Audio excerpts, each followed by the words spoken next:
우리 물리라고 하는 건 물질이 가진 다양한 양을 측정하는 과목이야. 물질들이 가지고 있는 다양한 양을 측정하고 규명하는 과목이 물리거든요. 그 물리에서 보는 물질들의 다양한 양을 우리는 싸잡아 뭐라 그러냐면 물질들이 가지고 있는 양이다. 물리량 이렇게 합니다. 됐죠? 근데 이 물질들이 가지고 있는 다양한 양, 물리량에는 크게 두 가지 성격이 있어. 자, 그 중에서 여러분들이 아시는 것처럼 질량이야, 부피야, 온도야. 됐어. 이런 것들처럼 단지 그 물질이 가지고 있는 크기의 정보만으로 정보를 100% 전달할 수 있는 물리량이 있지. 자, 그래서 이렇게 물질들이 가지고 있는 크기만을 이용해서 물질이 가지고 있는 정보를 100% 표현할 수 있는 아이들을 우리는 뭐라 그러냐면 스칼라라고 해요. 됐죠? 그 스칼라 중에서 여러분들이 중학교 때 배웠던 단어들은 이런 것들이 있고요. 물리 1에서 배웠던 스칼라의 대표적인 단어들은 뭐가 있습니까? 이동거리, 속력, 이런 것들이 방향이 없이 크기만 가지고 있는 물리량이야. 그 크기는 당연히 숫자로 표현하겠죠. 자, 근데 물질들이 가지고 있는 다양한 양 중에서요, 여러분들이 알고 있는 힘, 변이, 속도, 가속도, 그 다음에 운동량, 이런 것들이요. 이런 것들은 얘가 가지고 있는 정보를 단지 숫자인 크기로만 표현할 수 없어. 걔가 어느 쪽 방향으로 작용하고 있는지 방향까지도 표현해야 되는 물리량이야. 그래서 크기와 방향의 성질을 모두 다 가지고 있는 아이들을 우리 뭐라 그런다? 이걸 벡터라고 불러. 됐니? 자, 그랬을 때 중학교 때는 스칼라 위주로 배웠어요. 중학교에서 배운 벡터는 유일하게 힘밖에 없습니다. 하지만 제대로 벡터로 다루어서 배운 적은 없죠. 그래서 중학교 때 배웠던 과목은 스칼라의 위주의 물리량을 배웠다면 이제 고등학교는 벡터 위주의 물리량이 가지고 있는 특징들을 다루는 거거든요. 근데 이 벡터의 색깔이 가장 강하게 나타난 게 물투였어요. 그 물투 내용의 첫 번째가 이 돌림입니다. 그래서 첫 번째, 여러분들은 돌림임에 대해서 배우기 전에 벡터의 색깔을 먼저 이해하고 가셔야 된다. 이 얘기입니다. 자, 그러면 우리가 스칼라와 벡터의 차이점이 뭐야? 라고 하면 여러분들이 알고 있는 것처럼 3 더하기 4가 얼마야? 라고 하면 이거 7이에요? 라고 하는 건 스칼라 계산밖에 안 한 겁니다. 그러면 3 더하기 4는 얼마예요? 라고 하면 벡터는 이건 7이 아니고 1부터 7까지입니다의 답이 나와요. 됐어. 그리고 스칼라와 벡터의 차이점은 뭐냐면 스칼라일 때는 3 더하기 4라고 표현하지만 벡터일 때는 3벡터와 4벡터의 합이 얼마입니까? 이렇게 표현하는 벡터 표시 이렇게 하는데 잘 안 해요. 됐어. 잘 안 합니다. 생략합니다. 그래서 3과 4를 더했을 때 7이 아니고 1부터 7까지 나올 수 있는 신기한 산수, 이게 벡터에서 가능합니다. 됐죠? 그럼 벡터는 어떻게 다룰 거냐? 라고 하면 여러분들이 수학을 배울 때도 수학에서 가장 마지막에 벡터입니다. 미적 다음에 나오는 게 벡터입니다. 수학 시간에도 나중에 고등학교 올라가면 배워요. 그걸 물리에서 먼저 끌어다 쓰는 겁니다. 그러면 벡터가 어떤 값을, 어떤 특징을 가지고 있는지 보셔야 되겠죠? 그래서 왜 1부터 7까지의 값을 가지냐? 그러면 그 중에서 1이냐 2냐를 결정하셔야 됩니다. 그걸 여러분들이 오늘 배우고 이제 익숙하게 연습하셔야 돼요. 이게 물리다운 성격입니다. 자, 그러면 여러분들이 알고 있는 벡터 중에 가장 대표적인 게 중학교 때 배웠던 뭡니까? 힘이에요, 힘. 힘. 물리에서는 모든 물리를 힘으로 풉니다. 자, 힘이 가장 벡터스러운 성격을 가지고 있는 물리량이었거든요. 우리 중학교 때 힘을 뭐라고 하냐면 물체, 모양 또는 운동, 상태를 변화시키는 뭐다? 능력이다. 물체의 모양 또는 운동 상태를 변화시킬 수 있는 유일한 능력, 이게 힘이래요. 됐어. 이걸 우리가 힘이라고 하는데 예를 들어서 너네 알고 있죠? 지구상에 있는 모든 물체의 운동성을 보면 운동성은 두 가지라고요. 시간이 지나도 그 위치에 가만히 있는 물체요. 자, 이 물체를 우리는 정지된 물체라고 한다. 근데 시간이 지나면 A라는 위치에서 A-라는 위치로 물체가 이렇게 움직여 갑니다. 자, 이렇게 움직여가는 물체를 우리는 물리에서 운동하는 물체 이렇게 했죠. 근데 정지된 물체와 운동하는 물체는 뚜렷한 차이점이 있어 구별합니다. 그래서 정지되어 있는지 움직이고 있는지를 구별 못하는 사람은 존재하지 않거든요. 왜? 둘이 엄청나게 다르니까. 그러면 운동하는 물체와 정지된 물체는 뭐가 다른데? 라고 하면 움직이는 물체는요. 매 순간 어딘가를 향해 가고요. 같은 거리를 지나갈 때 걸리는 시간이 다르기 때문에 빠르기도 같습니다. 그래서 운동하는 물체는 매 순간 방향과 뭘 가지고 있다? 빠르기를 가지고 있기 때문에 정지된 물체와 구별됩니다. 됐죠? 이걸 우리는 빠방 이렇게 얘기하는데, 자, 이렇게 빠르기와 방향을 가지고 있는 물체만 운동하는 물체라고 해서 이것 때문에 정지된 물체와 뚜렷하게 구별이 되거든요. 그러면 이렇게 운동해야만 생기는 이 방향과 빠르기를 우리 뭐라 그랬다? 중학교 때 운동상태라고 이미 배웠다. 이 얘기입니다. 이미 배웠다. 자, 그래서 여러분들 저 운동상태라고 하는 건 움직이는 물체가 가지고 있는 특징으로 빠르기와 방향을 예쁘게 포장해서 부르는 말이다. 그래서 운동상태라는 건 빠방을 얘기한다. 이런 얘기입니다. 됐죠? 움직이는 물체만이 가지고 있는 특징, 운동상태. 그 운동상태는 빠방을 얘기한다. 빠르기와 방향을 합쳐서 운동상태라고 한다. 자, 근데 이러한 운동상태가요. 오른쪽으로 2m/s의 속력으로 가던 아이가 시간이 지나니까 오른쪽으로 10m/s의 속력으로 가요. 방향은 안 바뀌었지만 빠르기가 와 변했네. 자, 그럼 누가 변화시킨 거야? 이거 힘이야. 이 얘기였죠.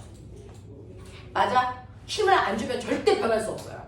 자, 또 오른쪽으로 2m/s의 속력으로 가던 애가 시간이 지나니까 빠르기는 그대로 2인데 가는 방향이 아래야.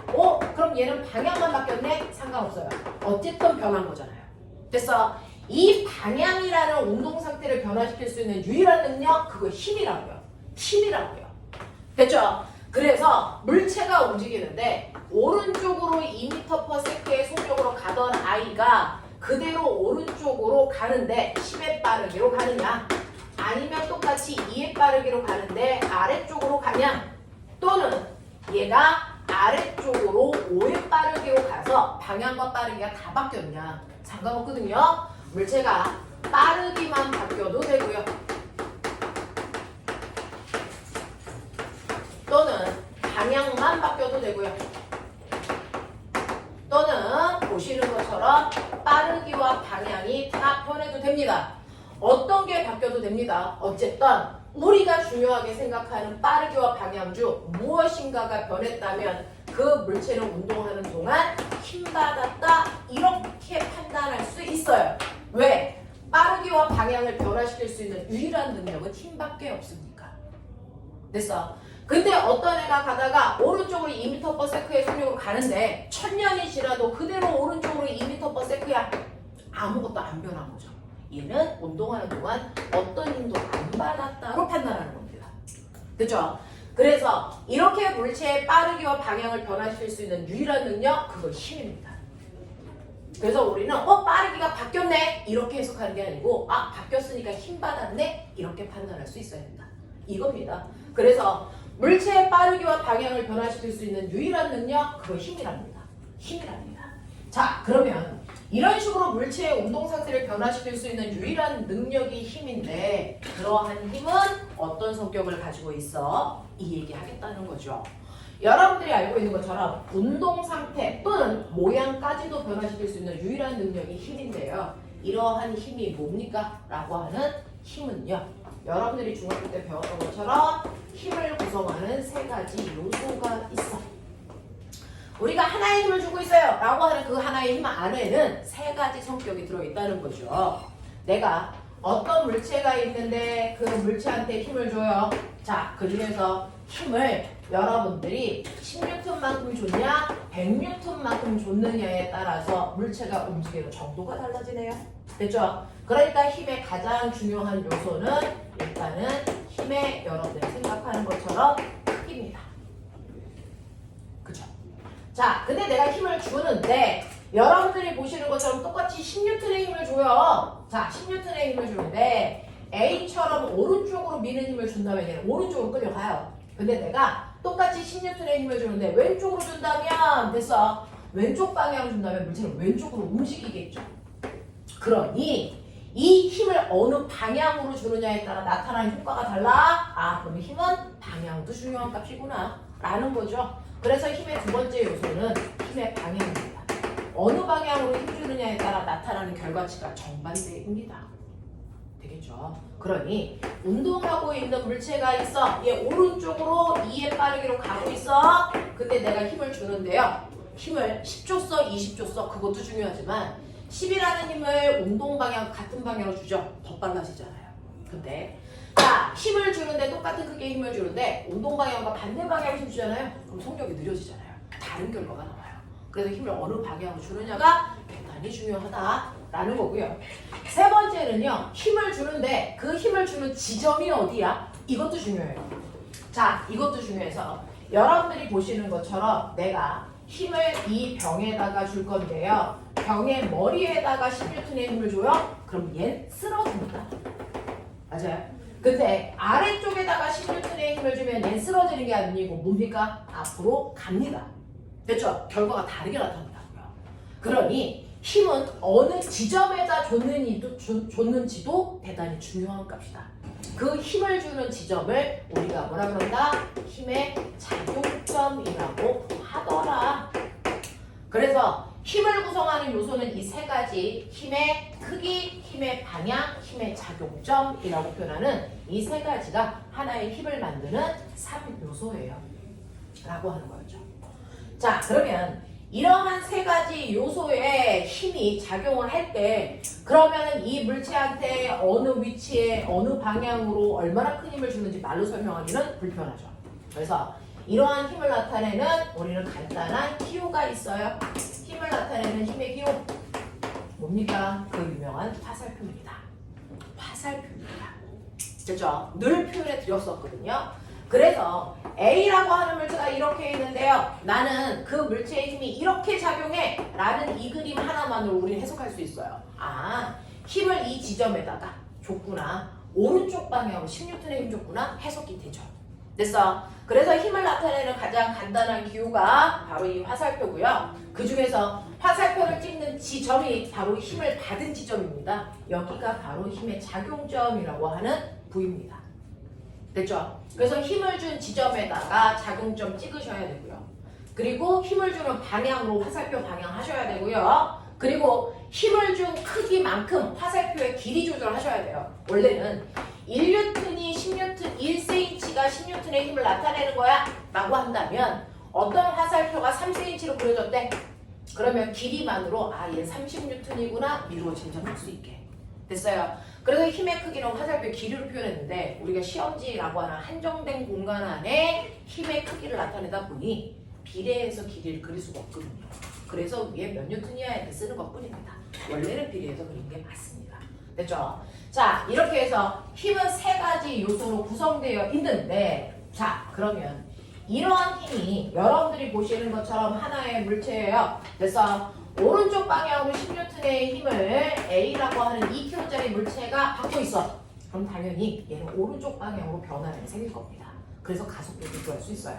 근데 문제는 A라고 하는 물체한테 오른쪽 방향에 10N도 작용하지만 또 오른쪽 방향에 20N의 힘도 작용하고요. 왼쪽 방향으로 15N의 힘도 작용하고요. 비스듬한 방향으로 15N의 힘이 또 작용합니다. 라고 하는 기억, 니은, 디귿, 리을이라고 하는 이 네 가지 힘이 동시에 작용한다면 결국 저 물체는 어느 방향으로 얼마만큼의 가속도가 생길까? 이제 이렇게 가자고요. 이게 물투의 색깔입니다. 되겠어? 그동안은 물체에 작용하는 힘도요. 같은 방향 또는 반대 방향이라는 직선상의 힘밖에 작용하지 않았는데 이렇게 비스듬한 방향까지 주어졌을 때 이 물체가 받는 진짜 힘의 방향은 어느 쪽이야? 얼마야? 라고 하는 힘의 합성도 하셔야 되는데 저는 힘의 합성으로 설명하지만 이 모든 얘기들은 다 벡터 얘기입니다. 벡터들을 이렇습니다. 이렇게 나타나고요. 그걸 힘으로 예를 들어서 설명하는 것 뿐입니다. 됐죠?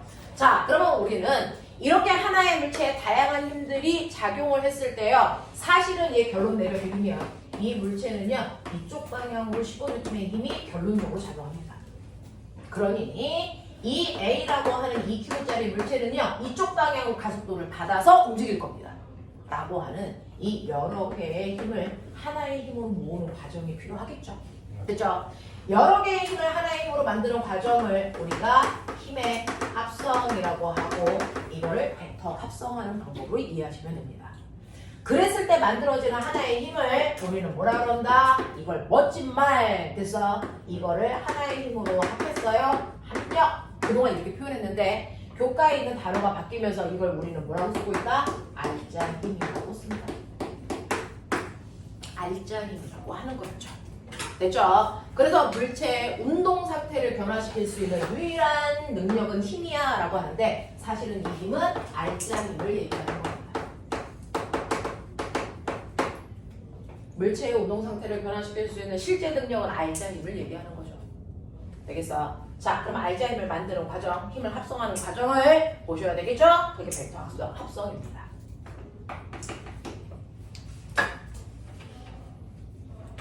자, 벡터 합성하기 전에 벡터의 특성 아셔야 돼서 선생님이 모노조기를 살짝 그려봐 드릴게요.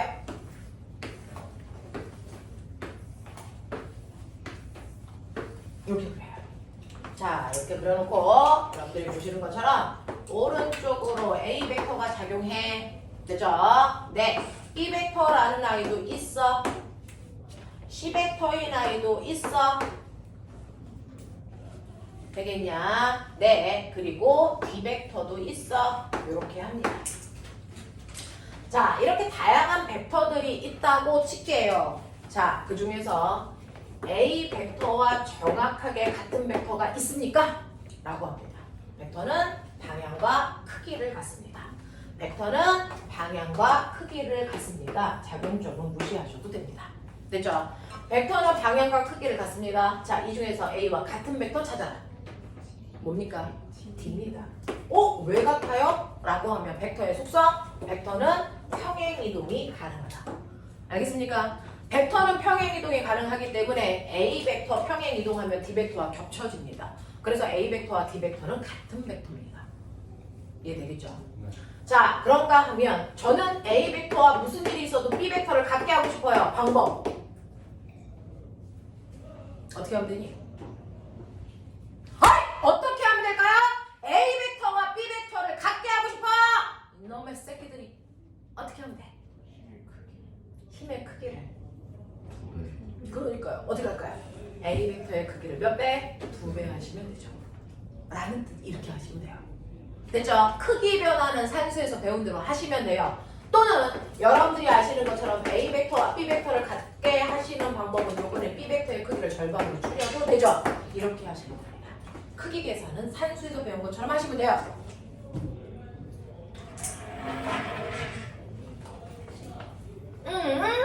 근데 나는 A 벡터하고 C 벡터를 같게 하고 싶은데 방법 어떻게 하면 돼? 마이너스.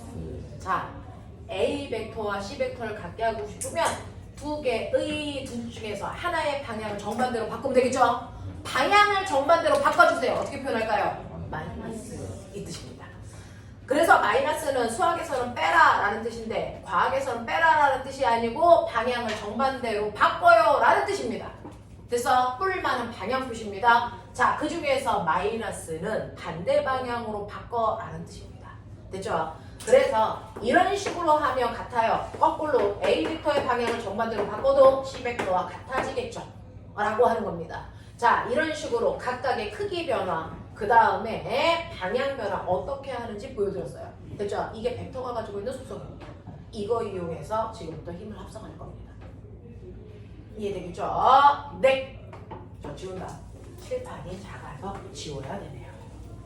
자, 이런 식으로 해서 벡터 다룰 수 있으시면 됩니다. 이게 기본적인 벡터입니다. 자, 그러면 이러한 벡터, 여러 개의 벡터를 하나의 벡터로 만드는 벡터 합성하는 과정 볼게요.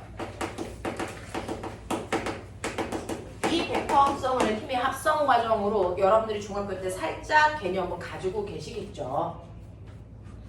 자, 그러면 그 중에서 여러분들이 보시는 것처럼 여기에 가라는 물체가 있는데 오른쪽으로 10N A, 오른쪽으로 20N B라는 힘, 왼쪽으로 15N C라는 힘, 그 다음에 비스듬한 방향으로 15N D라는 힘, 이렇게 4개의 힘이 작용하고 있는데 이 힘을 저는 합성할 거예요. 자, 그러면 어떤 결과가 나오는지 볼 건데 합성할 때요. 여러분들은 보편적으로 2개의 벡터식을 합성해 갑니다.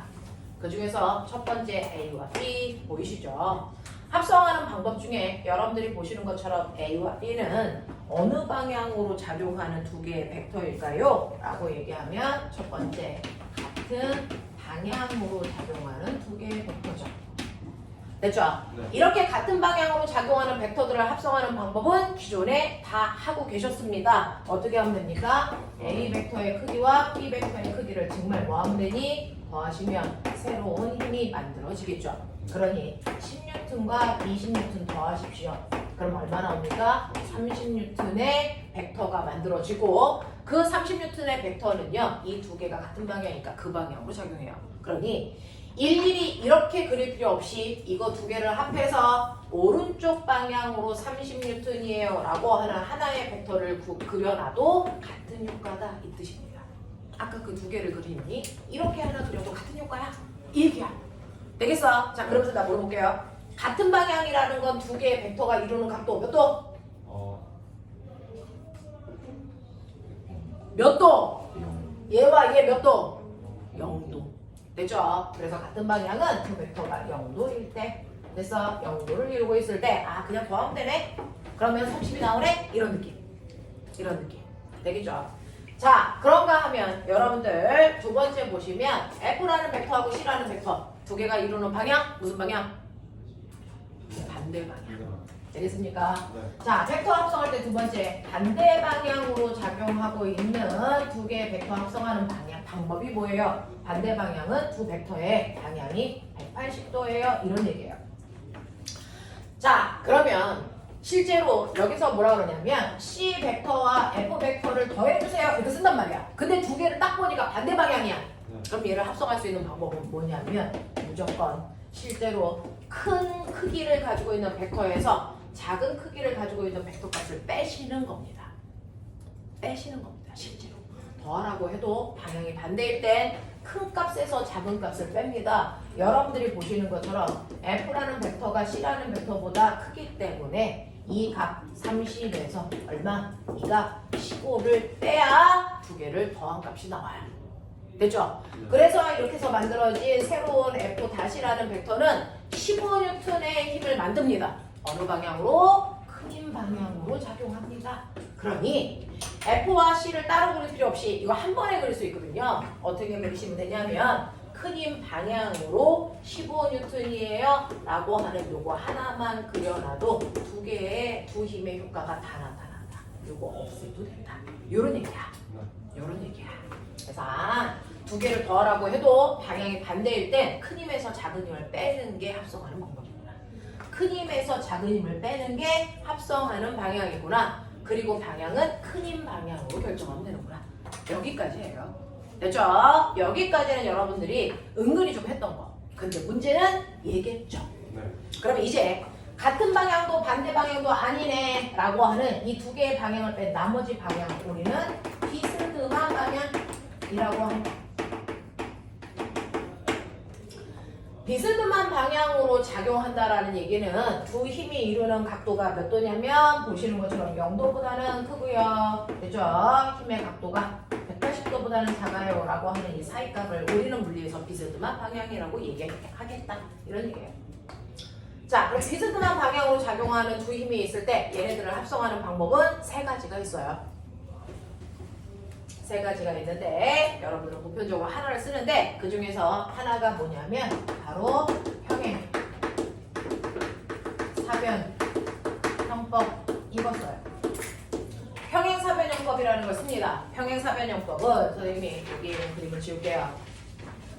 어떤 애가 있는데 이렇게 2 힘이 비스듬한 방향으로 작용하는 2 힘이 있다고 치자. 그 비스듬한 방향 중 우리가 이해하기 좋은 게 90도니까 90도를 이루는 두 힘이 있다고 칠게요. A라고 하는 하나의 힘은 위쪽 방향으로 3N, B라고 하는 힘은 수평 방향으로 4N의 힘이 작용합니다. 이렇게 되어 있는 두 개의 벡터. 당연히 0도도 아니고 180도도 아니니까 비스듬한 방향이라고 표현합니다. 자, 그러면 이 두 개의 벡터가 어느 방향으로 합성된 힘이 작용합니까? 크기는 얼마입니까? 요거 알아내기 위해서 평행사변형 그리세요. 라는 얘기입니다.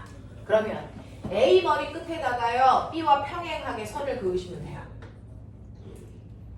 자, B 끝에다가 A와 평행하게 그대로 선을 그으시면 됩니다. 그러면 얘가 평행사변형이겠죠. 그랬을 때 원래 두 힘의 작용점, 이런 거 맞춰놓고 그린 거거든요. 작용점에서 반대편 꼭지점으로 대각선을 하시면 이게 힘의 방향입니다. 그래서 원래 힘 A와 B를 합성한 힘의 합력은 비스듬한 이 방향으로 작용한다. 이 뜻입니다. 그리고 크기는 이 대각선의 길이입니다. 이해되니? 네. 그랬을 때 평행사변형이니까 여기가 4고 이 또한 여기가 얼마? 3. 근데 여기가 직각 이런 느낌이잖아. 그러면 이제 우리 피타 아저씨가 생각나. 기억나냐? 자, 그러면 3대, 4대 이거 얼마? 그렇죠. 그래서 요거 5N의 이 얘기가 되는 거예요. 이해되죠? 네, 이렇게 가시면 돼요. 이렇게 가시면 돼요. 실제로요, 90도가 아니고 비스듬한 방향이어도 무방합니다. 여기가 3, 여기가 4, 요 각도가 30도, 뭐 이렇게 비스듬해도 상관없어요. 두 힘의 작용점 맞춰놓고 평행사변형 그립니다. 평행사변형을 그리세요. 그럼 당연히 여기가 4니까 여기도 4, 여기 3 이런 식으로 나왔겠죠. 평행사변형 그려놓고 원래 두 힘의 작용점에서 대각선을 그리세요. 그랬을 때 이 대각선 방향이 합력 방향이야. 그리고 대각선의 길이가 합력의 크기야. 이렇게 된다고. 되겠지? 그랬을 때 피타일 때는 우리가 알아. 근데 선생님이 이렇게 되어 있으면 이거 합력이 얼마인지를 뭐 해야 돼요? 계산해야죠. 이건 물홀에서 나옵니다. 이건 일반 분리에서 씁니다. 됐죠? 여러분들이 영재까지도 대비해도 평행사변형으로 끝내는데 이렇게 실제로 계산하는 건 물홀 수준이야. 듣고 버려. 자, 듣고 버리시면 요 힘의 크기를 우리가 F1, 요 힘의 크기를 F2, 요 각도를 세타라고 하는 두 힘이 있다. 이 두 힘의 합력 구해라. 그럼 평행사변형을 그리셔서 대각선의 길이를 알고 싶지만 얘는 우리가 직관적으로 볼 수 없는 크기잖아요. 계산하셔야 되잖아요. 이 F값이 얼마인지 구하셔야 되는데 평행사변형 그려놓고요. 이 끝에서 수선에 발을 내주세요. 그래서 연장하세요. 그렇다면 이 안에서 직각삼각형이 몇 개 보이게 해요?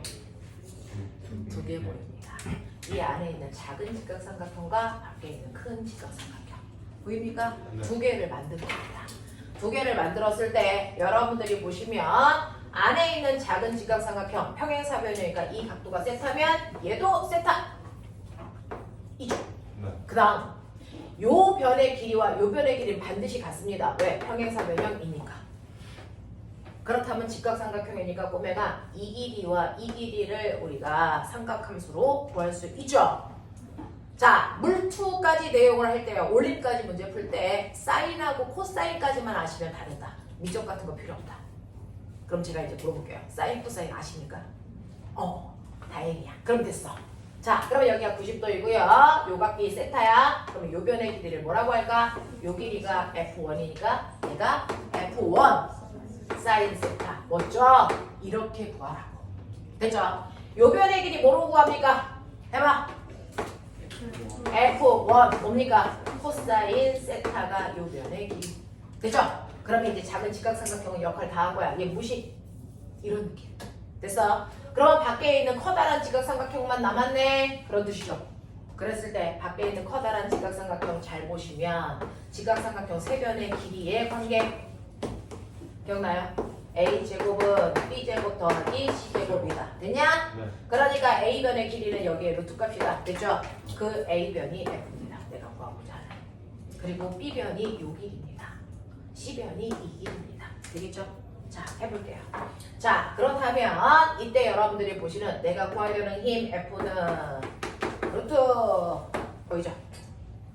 요 변의 길이는요. 요만큼이 F2, 이만큼이 F1 코사인 세타니까 그거 두 개 더해. 그래서 F2 더하기 F1은 코사인 세타의 제곱 더하기 요 새끼요. 보이죠? F1 사인 세타의 제곱 요 얘기잖아요. 요거 풀어. 라고 하는 거죠.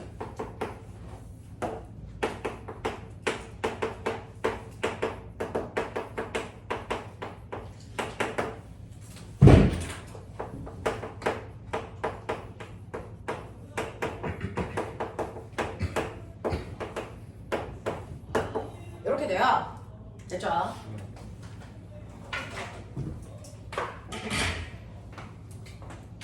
이렇게 되는데 눈 떴으면 뭔가가 보여. 뭐가 보일까? 이게 묶여. 그죠? 네. F1 제곱에 사인 제곱 세타 더하기 코사인 제곱 세타인데 수학 시간에 배웠어. 이 값이 얼마야? 그러니까요. 그래서 이거 다 정리하면 얘밖에 안 나와요. 맞아? 그래서 F는 루트 F1 제곱 땡겨 쓸게요. 얘. F1 제곱 더하기 F2 제곱 더하기 2F1 F2 코사인 세타 값이 저 아이의 합력입니다. 이렇게 구해요. 그래서 평행사변형법으로 구해도 되고요. 두 번째 계산식에 넣어도 돼요. 그 계산식은 여러분들이 모론이나 대학 가서 쓰시는 겁니다. 지금은 그냥 저렇게 있다 그러고 버리셔도 돼요. F는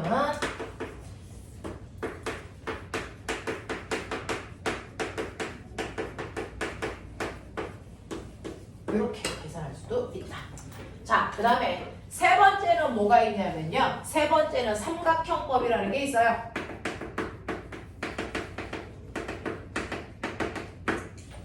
이건 뭐냐면 꼬맹아, 이거 평행사변형을 그렸어요. 그랬는데 평행사변형을 그리니까 요만큼이 요 자체가 뭐야? 삼각형이죠. 이건 그냥 삼각형법이라고 해요.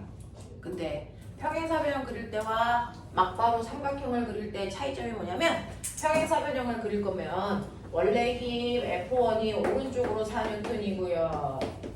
F2는 위쪽 방향으로 3N이에요. 이 두 힘을 합성할 때 반드시 둘의 자격점을 맞춰놓고 평행사변형 그리셔야 돼요.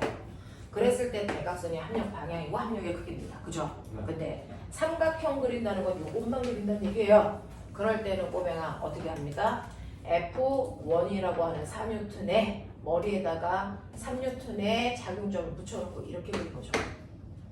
됐어. 그래서 머리 똥꼬에서 머리 쪽, 그다음에 똥꼬에서 머리 쪽 이렇게 해서 삼각형 그려놓고 네, 첫 번째 F1, F2 이렇게 그려놓고요.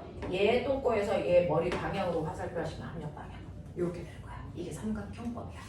되겠어? 네. 그래서 삼각형법은 사실은 평행사변형의 한쪽만 그린 거다라고 생각하시면 되겠죠. 그래서 이런 식으로 여러분들이 다양한 힘들이 있으면 그 힘을 하나의 힘으로 만드는 걸 힘을 합성한다라고 표현하고요. 합성한 과정들 자 보시면 같은 방향일 때, 반대 방향일 때, 비스듬한 방향일 때 이렇게 하시면 돼요. 자 그러면 아까 물어봤던 거 하죠. 3벡터하고 4벡터가 있어. 얘를 합성했을 때 됐어. 알짜임이 얼마야? 라고 하면 이때 얘네들이 만들 수 있는 최대 힘은 몇 도일 때일까요? 두 힘이. 수직이지. 두 힘이 몇 도를 이루고 있을 때 최대값이 나옵니까? 0도일 때입니다. 같은 방향. 됐죠? 그래서 이 벡터를 합성할 때 최대값이 나오려면 그 벡터가 0도 같은 방향이어야 된다. 그래서 7N이라는 게 나온 거다. 맞아? 그러면 최소값은 어때야 될까? 이 두 힘으로 만들 수 있는 최소값 몇 도일 때? 몇 도? 180도. 반대 방향. 하나의 물체의 오른쪽으로는 4N, 왼쪽으로 3N. 그럼 알짜임 얼마? 1N. 됐잖아요. 1N이에요. 됐어. 그래서 같은 방향으로 벡터가 작용할 때 최대 효과가 나타나고요. 반대 방향으로 벡터가 작용하고 있을 때 최소 효과가 나타납니다. 그렇다면 적어도 같은 방향인 0도보다는 각도가 크고 180도보다는 각도가 작으면 이 사이에 힘이 나오겠죠. 네. 그런 얘기예요. 되겠어. 이게 선생님은 중학교 1학년 때 배웠답니다. 교과서 개편되고 나서 여러분들은 고등학교 때 배우지만 사실은 원래 중학교 1학년 내용입니다. 그랬을 때 어떤 물체가 있어요? 그 물체에 힘이 작용합니다. 자, 힘이 작용하는데 하나는 4N, 하나는 3N이라는 힘이 이렇게 작용할 수 있네요. 요 각도 30도 이런 느낌. 됐죠? 두 힘의 크기는 같습니다. 여기가 4N, 3N, 요 각도 90도 이런 얘기죠. 자, 4N, 3N이 있습니다. 요 각도는 요번에 60N, 아니 60도 뭐 이런 느낌. 그 다음에 4N, 3N이 있습니다. 요 사이 각도는 120도 뭐 이렇습니다. 자, 그래서 두 힘 F1, F2의 크기는 4N, 3N 다 똑같은데 두 힘이 이루는 각도만 다른 거야. 그랬을 때 우리는 굳이 구해보지 않아도 이 중에서 누구의 알짜 힘이 제일 크겠니? 몇 번? 1번이 제일 커요. 그 다음 몇 번? 3번. 그 다음 2번. 그 다음 4번. 어떻게 이렇게 짐작할 수 있어요? 라고 하면 아까 말씀드렸죠. 같은 방향이 이제 최대의 힘이라고. 두 힘이 이루는 각도가 0도일 때가 최대의 힘이 만들어지고 반대 방향인 180도일 때가 최소의 힘이 만들어진다는 건 두 힘이 이루는 각도가 작을수록 최대값에 가까워진다. 이 뜻이거든요. 됐죠? 그래서 이거 평행사변형 그렸을 때 대각선의 길이, 평행사변형 그렸을 때 대각선의 길이, 요거 평행사변형 그렸을 때 대각선의 길이, 요거 평행사변형 그렸을 때 대각선의 길이 보시면 각도가 커질수록 대각선의 길이는 점점 작아져요. 알겠습니까? 이렇게 되거든요. 그래서 힘의 크기가 같다면 두 힘이 이루는 사이각이 작아야 합력이 크다. 느낌 잡으셔요. 되겠죠? 그래서 사이각으로 합력을 예측할 수 있구나. 두 힘의 사이각이 작아야 합력이 큰 거구나 라고 하는 걸 느끼라는 겁니다. 여기까지 납득이 됩니까? 어렵지 않죠? 할만하죠? 옛날에 중학교 1학년 때 배웠어요.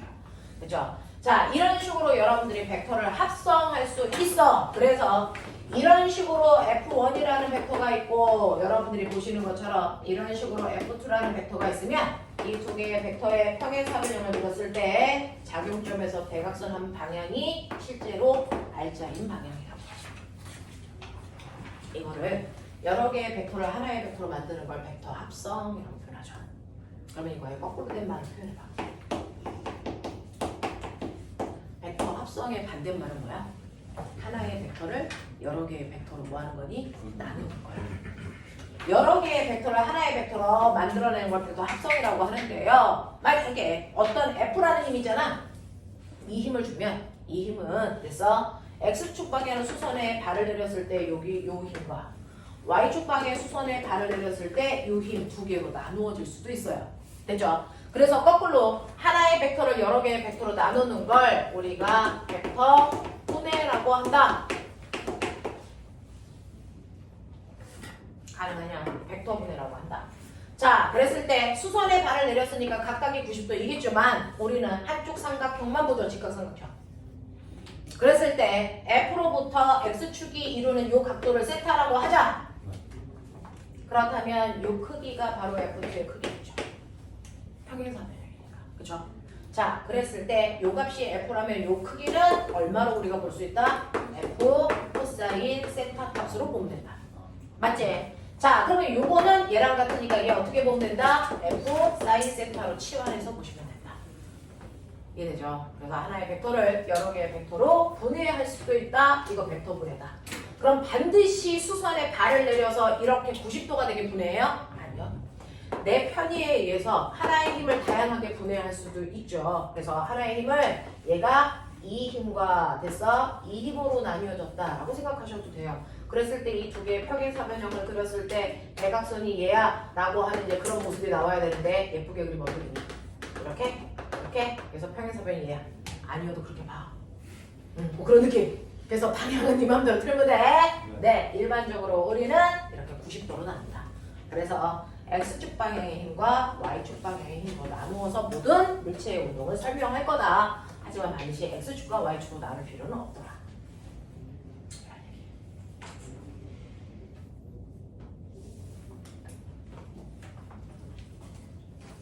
그래서 자, 그 다음에 벡터를 이용해서 다양한 이제 산술적 계산이 가능합니다. 산술적 계산이 가능합니다. 자, 첫 번째는 합벡터 구하는 건데요. A 벡터와 B 벡터를 더하세요. 이거 해드린 거예요. 그랬을 때 A 벡터와 B 벡터의 방향에 따라 어떨 땐 진짜 더하고 어떨 땐 빼고 어떨 때는 평행사변 구하고 이렇게 한다고요. 합벡터 구하는 방법. 그래서 그거 보여드린 거고요. 두 번째는 차 벡터 구하는 겁니다. 얘는 합 벡터. 얘는 차 벡터. A 벡터에서 B 벡터 빼주세요. 이 뜻이죠. 실제로 이렇게 나와요. A 벡터에서 B 벡터 빼래.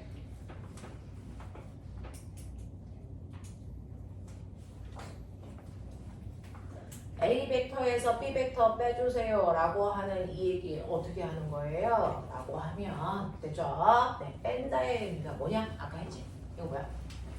방향 정반대로 바꿔요. 이 뜻입니다. 됐죠?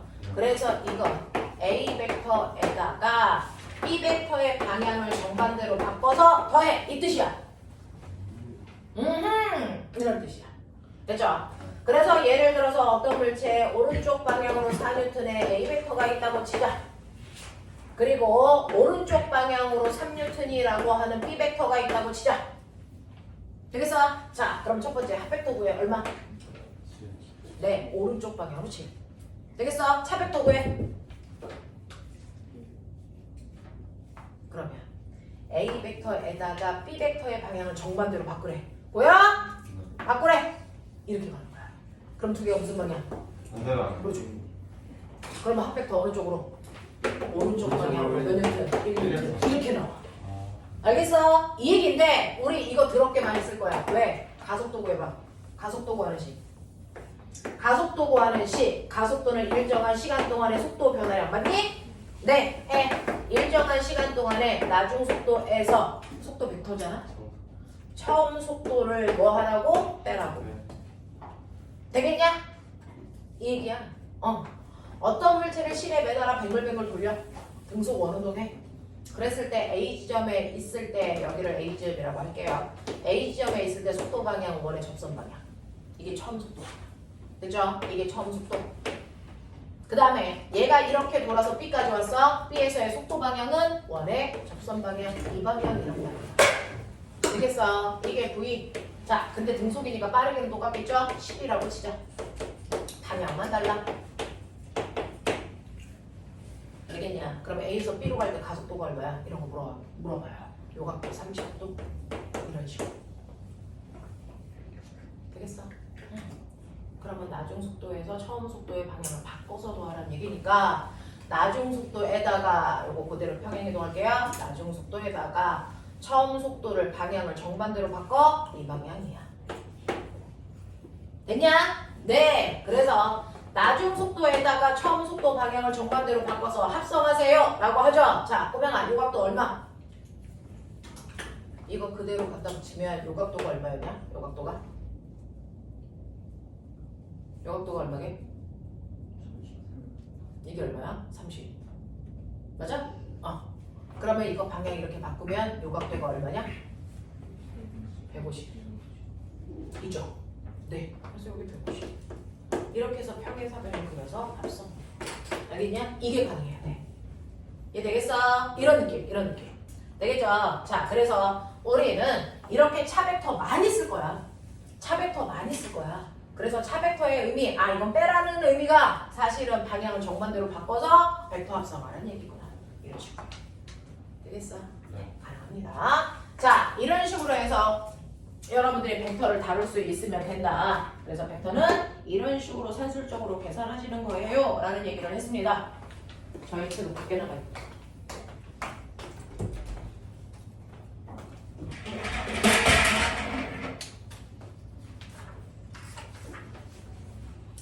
자, 그래서 넘어오시면 4페이지 갑니다.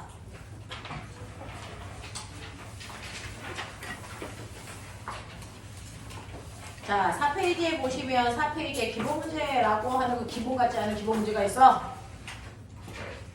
자, 기본 문제에 벡터에 관련된 내용이 1번, 2번, 3번 있네요. 3개 해보세요.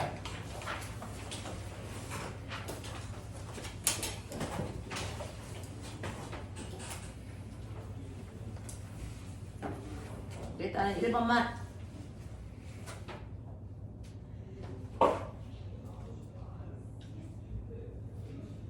모는 종이 한 칸을 1로 보란 뜻이야.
자, 꼬맹아 1번의 답이 뭐일 것 같아요? 5번입니다.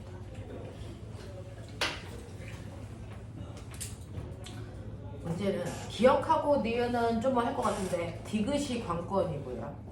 그 디귿이 가장 물투의 색채를 보여드립니다. 선생님도 물투라는 단어가 입에 붙어가지고요. 사실은 이제 물투라는 단어는 잘 쓰면 안 되는데 어쩔 수 없는 상황이죠. 그래서 지금 하고 있는 돌림힘이라고 하는 벡터 파트가 물투 내용이라서요. 그 물투의 색채를 이제 정확하게 본다. 다시 말해서 물리가 물리스러워지는 게 이제 얘 때문입니다. 뭐냐면요. 여러분들이 컴퓨터하고 연산 게임을 하면 누가 이길까요? 저는 KMO 금상입니다. 자, 그렇다면 저는 컴퓨터하고 연산 게임을 하면 누가 이길까요? 그래도 컴퓨터가 이기죠. 컴퓨터가 이기는 이유가 머리가 열나 좋아서? 절대 아닙니다. 걔는 머리가 없습니다. 걔는 어떤 생각도 할 수 없습니다. 단지 데이터를 처리하는 것뿐이지 사고력 자체가 존재하지 않습니다. 그러니까 AI가 뭔가를 생각할 수 있다라고 생각하는 것 자체가 오류입니다. AI는 그동안 넣었던 정보들을 평균 내서 평균값으로 대답해 주는 것 뿐입니다. AI는 사고할 수 없습니다. 되겠어요? 네. 자, 그러면 컴퓨터가 우리랑 연산 게임을 해서 100이면 100 다 이길 수 있는 이유가 뭡니까? 라고 하면 걔는 단순하기 때문입니다. 단순하면 오류가 없고 처리하는 속도가 빠를 수밖에 없거든요. 컴퓨터가 사용하는 언어는 뭡니까? 이진법 0하고 1밖에 못 읽습니다. 컴퓨터는 0하고 1이라는 이 두 개의 숫자밖에 읽을 수 없어. 아무리 복잡한 데이터도 0과 1로 변환해서 컴퓨터한테 줘야 걔가 알아듣는다고요.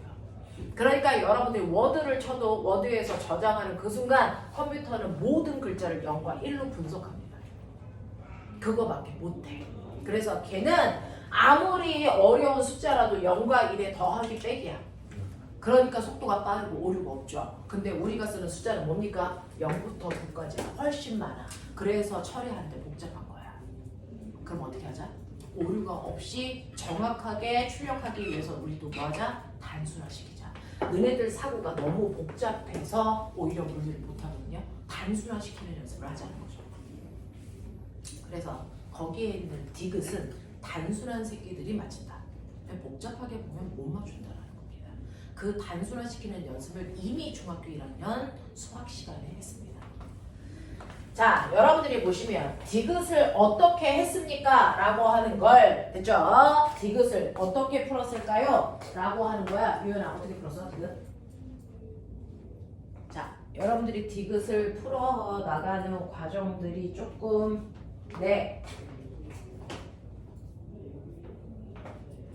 다 똑같아요. 해마다 선생님이 이게 물투 첫 번째 페이지에 얘가 있거든요. 물투 첫 번째 페이지에 얘가 있을 때 요거 다루는 거를 한번 선생님이 쭉 지나가면서 보거든요. 해마다. 자, 그랬을 때요. 여러분들은 이 세 개의 벡터를 합성하라는 디귿을 풀기 위해서 평행사변형 두 개 그립니다. 보편적으로. 그래서 어려워요. 그래서 틀려요. 그거 그렇게 안 합니다. 어떻게 해요? 실제로요. A라는 벡터 이렇게 있고 B라는 벡터가 어떻게 있습니까? B라는 벡터가 이렇게 있고 그 다음에 C라는 벡터가 이렇게 있습니다. 이렇게 되어 있죠. 그래서 얘가 A 벡터, B 벡터, C 벡터예요. 우리는 컴퓨터처럼 사고합니다. 우리한테는 0과 1밖에 없어요. 그 0이 바로 X축, 1이 뭡니까? Y축입니다. 모든 벡터는 직선으로 나눠서 풉니다. 공간상의 운동이든 평면상의 운동이든 싸그리 다 나한테 의미 없어. 난 다 직선으로 봅니다. 그러니 모든 물체의 운동을 X축과 Y축밖에 나눠 본다. 그 X축이 0, Y축이 1이다. 됐어? 그러면 꼬맹아 A는요. 저 벡터는요. X축과 얼마입니까? 막 1입니다. 맞아? Y축과 얼마입니까? 0. 이걸 수학시간에 좌표라고 읽어도 봅니다. 맞습니까? 자, B요. 읽으세요. X축 얼마입니까? 2 네, 플러스 2입니다. Y축 얼마입니까? 플러스 2입니다. 이걸 좌표라고 읽으신 겁니다. 이게 컴퓨터화 시키는 겁니다. 단순화 시키는 과정입니다. 자, C요. X축 얼마입니까? 플러스 2 X축이 C가 플러스 2, Y축이 얼마입니까? 마이너스 마이너스 1. 됐습니까? 자, 그랬을 때 여러분들은 계산은 X축은 X축끼리만 합니다. 얼마입니까? 얼마입니까? 이게 뭐가? 이게 안 들려. 정확하게 얘기해. 이거 플러스 2, 이거 마이너스 1 맞잖아. 플러스 2, 플러스 2 맞잖아. 그 다음에 A는 마이너스 2, 그 다음 0 맞잖아. 뭐? 더할 때 A 값이 2배. A 플러스 B 플러스 C라고 있어요. 아, 2A 플러스 B 플러스 C라고 되어 있다고? 네, 저도 알아요.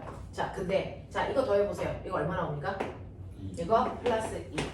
요거 더하시면 얼마 나옵니까? 1 플러스 플러스 1. 그래서 A 벡터 더하기 B 벡터 더하기 C 벡터라고 이렇게 나온다면 됐어? 이 값은 뭡니까? X축으로 2, Y축으로 1 간 이 I가 얘네들을 합성한 거야. X축으로 2칸, Y축으로 1칸 가서요. 요거 2개 가지고 평행사변형 그렸을 때 방향. 얘가 바로 이 방향이에요. 알겠어? 요렇게 가는 거야. 그래서 아무리 어려운 벡터의 합성이라도요. 이거 2개 이용해서 평행사변형 그려서 대각선 그리고 그 다음에 얘하고 얘 대각선 그리고 이거 안 해. 이거 안 해. 그렇게 안 해. 모든 운동은요. X축과 Y축의 운동으로 찢는다. 그래놓고 찢어서 X축은 X축끼리 합성 플러스 2 Y축은 Y축끼리 합성 플러스 1 그래서 그 X축과 Y축을 이용해서 그냥 평행사변형 그리시면 그 I가 바로 얘네들의 합성한 결과다. 이런 얘기야. 근데 여기서는 여러분들이 얘기한 것처럼 A를 2배 하세요 라고 했으니 이걸 마사 0 이렇게 하면 되겠죠. 됐어? 자, 그랬을 때 이거 합성한 결과 얼마입니까? 이 새끼 0 보이냐? 네, 이 새끼 얼마? 풀 1 이거잖아요. 그러니 얘 합성한 방향 Y축 방향에다 맞는 거잖아요. 이런 얘기야. 이해되겠어? 이렇게 찢어서 봐. 그 연습을 이미 중학교 1학년 좌표로 설명했던 거야. 됐죠? 그래서 공간상의 운동은요 다 X축, Y축 찢어서 각각 X축은 X축끼리 다 결론 더하고 빼고 하세요. Y축은 Y축끼리 하세요. 그러고 나서 나중에 이 둘을 벡터 합성하면 된다. 알겠어? 이렇게 풉니다.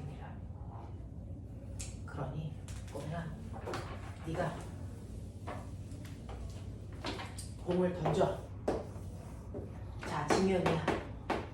지면에서 나는 공을 비스듬한 방향으로 던져요. 비스듬한 방향으로 던질 때 이 아이 속도 20이에요. 그리고 지면으로부터 이루는 각도가 얘 30도예요. 가능하죠? 그러면 이 공 어떻게 날아갑니까? 포물선을 그리면서 이렇게 날아갔다 떨어집니다. 맞습니까? 이걸 포물선 운동이라고 합니다. 이게 몇 초 동안 날아가? 옆으로 간 거리 얼마야? 올라간 높이 얼마야? 몇 초 동안 공중에 떠 있었어? 이거 너네 다 풀 수 있다. 너네 다 알아. 그걸 어떻게 해결해야 되는지 아직 그 방법 열쇠를 몰라서 그런 거지. 얘 비스듬히 날아가지. 이런 방향 없다니까? 수평과 수직밖에 없다니까 우리한테. 그럼 얘 수평 속도 얼마야? 수평 속도와 수직 속도로 이 부위를 벡터 분할하라. 보이냐? 요 각도가 30도라고. 맞죠? 수평 속도 얼마입니까? 여기가 20이래. 이거 직각삼각형이야. 요 각도 30이래. 그럼 뭐니? V 코사인 세타. 알겠어? 얼마? 16도 3. 얘 수평으로 16도 3을 성형으로 던진 거야. 식으로 얼마나 던졌게? 맞아, 10. 맞아? 이 얘기야. 자, 그러면 얘는 수직만 보세요. 이렇게 가는 게 아니고 수직만 보면 올라가다 떨어지는 거죠. 언제까지 올라가? 그러니까 내가 10의 속도로 던졌어. 그러면 올라가는데 속력이 1초에 얼마씩 주니? 10 중력과 속도. 정신 안 차려? 맞지? 그러면 몇 초 동안 올라가? 1초. 몇 초 동안 떨어져? 1초. 그러니까 올라갔다 내려가는데 몇 초 걸려? 네, 그래서 2초 동안 날아간 거야. 됐냐? 그러면 수평으로요. 간거리 얼마야? 라고 하는데 얘 올라갔다 내려간 동안 중력 받죠?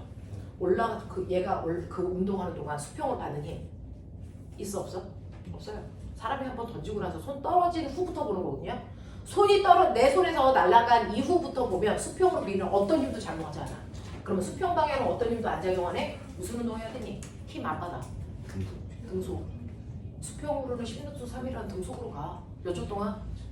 2초 동안. 이 거리 얼마야? 20루트 3 됐잖아. 너네 다 안다니까? 알겠어? 그게 포물선 운동이야. 이게 우리나라 고등학교 3학년 애들이 배우는 물투야. 그거 너네 다 알아. 알겠어? 어떻게 조합했느냐의 문제였던 거야. 이거야. 그러니 이렇게 포물선 운동 그렇게 복잡하죠? 절대 안 복잡해. 이거 수평하고 수직으로 자르는 순간 우리 다 풀 수 있어. 그거 풀려고 물어내서 등속 운동하고 자연학과 연직상반 그렇게 열심히 공부했던 거야. 알겠어? 그거 합하면 포물선이야. 알겠냐? 이거거든. 이거 아이들이 고3 아이들 내신 문제야. 그거 너네가 지금 푼 거야. 그거야. 벡터라는 걸 이해했기 때문에 가능하다고. 돼요? 가능해요? 네. 자, 그래서 여러분들 1번 보시면요. 1번에 기억 보기, 니은 보기, 디귿 보기 그랬는데 벡터라는 표시 이렇게 한다 그랬는데 거기에 절대값은 뭐예요? 방향 보지 말고 크기만 얘기해 이런 뜻이거든요. 됐죠? 네. 그러면 기억, 니은, 디귿 보기 중에서 디귿 보기를 설명했고요. 기억, 니은 보기 중에서 제가 해야 될 거. 기억 보기 볼까요? 자, 기억 보기의 크기는 이라고 했으니까 B 벡터는 이거고요. B요. 그래서 X축으로 얼마? 2. Y축으로 얼마? 2. 그렇다면 얘는 평행사변형 그렸을 때 얘 얼마야? 2루트 B. 1대1 대 루트 2. 그거 한 거잖아. 됐어? 그래서 실제로 B 벡터의 크기는 2루트 2입니다. 근데 이 B 벡터의 크기가 A 벡터 크기의 루트 2배니 라고 했는데 A 벡터는 얼마예요? 2거든요. 됐죠? 거기에 루트 2배 하면 뭐 나옵니까? 2루트 2 되잖아요. 같은 크기라고. 크기가 같다고. 그래서 절대값은 크기만 봐 라는 뜻입니다. 방향은 보지 마. 무슨 말인지 알겠어? 그런 뉘앙스야. 자, 그 다음에 니은 보기 이해됐어요? 하겠어요? 오케이. 10분만 끌었다 가자.